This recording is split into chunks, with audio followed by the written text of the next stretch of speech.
Gopalan sir, ഈ ഞാനങ്ങനെ വലിയ രീതിയിൽ നിമിത്തങ്ങൾ, കോയിൻസിഡൻസസ് എന്നൊക്കെ പറയുന്ന കാര്യത്തിൽ വലിയ രീതിയിൽ അങ്ങനെ വിശ്വാസം വെച്ച് പുലർത്താത്ത ഒരാളാണ്.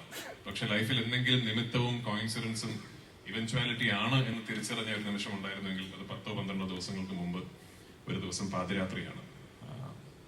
ശ്രീ ആന്റണി പെരുമ്പാവൂറും ഞാനും ആദ്യം ഈ സിനിമയുടെ ഒരു സഹനിർമ്മാതാവായിട്ട് സമീപിക്കുന്ന ആൾ ശ്രീ ഗോപാലൻ സാറാണ്. 2-3 വർഷങ്ങൾക്ക് മുമ്പ്. അന്ന് പല കാരണങ്ങൾ കൊണ്ടും അത് നടന്നില്ല. പക്ഷെ അത് നടന്നില്ല എന്നുള്ളത് കൊണ്ട് അങ്ങനെ ഒരു തെറ്റിപ്പിരിയലൊന്നും ആയിരുന്നില്ല. സാറ് പറഞ്ഞ പോലെ അതിനുശേഷം എപ്പോൾ സാറിനെ വിളിച്ചാലും, നമ്മൾ യാദൃശ്ചികമായി സംസാരിക്കാൻ ഇടയായാലും, കൃഷ്ണമൂർത്തി എന്നെ കാണാനിടയായാലും, എങ്ങനെ പോകുന്നു ഷൂട്ടിംഗ്, എന്തായി, എവിടം വരെ എത്തി എന്നുള്ള അന്വേഷണങ്ങൾ എപ്പോഴും സാറിന്റെ ഭാഗത്തു നിന്നുണ്ടായിരുന്നു.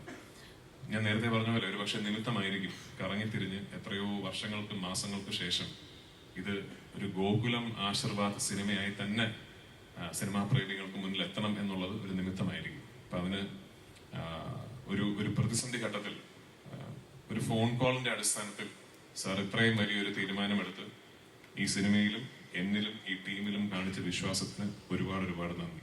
Thank you so much. ഞങ്ങൾ എല്ലാവരും കളക്റ്റീവായിട്ട് വലിയ രീതിയിൽ സ്വപ്നം കണ്ട ഒരു സിനിമയാണത്. ഇത് ഒരു ഇൻഡസ്ട്രിയുടെ പ്രതിനിധി, മഞ്ജു പറഞ്ഞ പോലെ ഒരു ഇൻഡസ്ട്രിയുടെ പ്രതിനിധി എന്ന നിലയ്ക്ക് എനിക്ക് തോന്നുന്നു ഒരു ഇൻഡസ്ട്രി ഒട്ടാകെ തന്നെ ഒരുപാട് സ്വപ്നങ്ങൾ ഒളിപ്പിച്ചു വെച്ചിരിക്കുന്ന ഒരു പ്രോജക്റ്റാണത്. നാളെ 27-ാം തീയതി ആ പ്രതീക്ഷകൾക്കൊത്ത് ഞങ്ങൾക്ക് ഉയരാൻ സാധിച്ച ഒരുപാട് പുതിയ വാതിലുകൾ, ഒരുപാട് പുതിയ വഴികൾ മലയാള സിനിമയ്ക്ക് മുമ്പ് തുറക്കപ്പെടാൻ സാധ്യതയുള്ള ഒരു സംഭവമായേക്കാം ഈ സിനിമയുടെ ഒരു വിജയം എന്ന് പറയുന്നത്. അപ്പൊ എനിക്ക് ഒരു പ്രാർത്ഥനയുള്ളൂ, അങ്ങനെ ഒരു വിജയം ഈ സിനിമയ്ക്ക് കിട്ടട്ടെ എന്നും ഈ സിനിമയുടെ വിജയത്തിൽ നിന്ന് ഇനി ഒരുപാട് സ്വപ്നം കാണാനും ഒരുപാട് വലിയ രീതിയിൽ സിനിമയെക്കുറിച്ച് ചിന്തിക്കാനും എന്നേക്കാൾ കഴിവുള്ള, എന്നേക്കാൾ അതിന് അർഹതയുള്ള എത്രയോ സംവിധായകർക്കും തിരക്കഥാകൃത്തുകൾക്കും കഴിയട്ടെ. അവർക്ക് അതിനുള്ള ധൈര്യം വരട്ടെ. അവർക്കും ഉണ്ടാകട്ടെ ഒരു ആന്റണി പെരുമ്പാവൂർ, ഒരു ഗോകുലം ഗോപാലൻ, ഒരു മോഹൻലാൽ എന്ന് ഞാനും